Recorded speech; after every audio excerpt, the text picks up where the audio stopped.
তাদের কারে বসিয়ে গাড়িতে আগুন লাগিয়ে দেয়।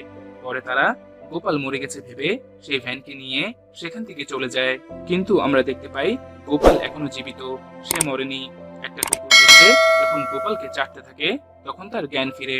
এরপর গোপাল ভ্যানের প্রথম ড্রাইভারকে সাথে নিয়ে ভ্যানের পিছু নিতে থাকে। অন্যদিকে দানেশ আর লাভলি অনেক খুশি ছিল, কারণ তারা এখন 4 কোটি টাকার মালিক হয়ে গেছে।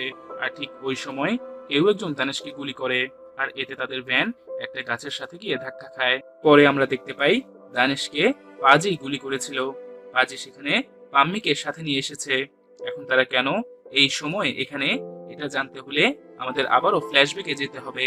তখন আমরা দেখতে পাই পাজি যখন বোম দিয়ে সুইসাইড করতে চেয়েছিল, ঠিক তখনই পাম্মি তাকে কল করেছিল আর বলেছিল যে পাজির কিছু পরিচিত লোকদের ধরেছে যারা স্থানীয় অস্ত্র তৈরি করত। তাই পাজি পাম্মিকে গিয়ে বলে কিছু বছর আগে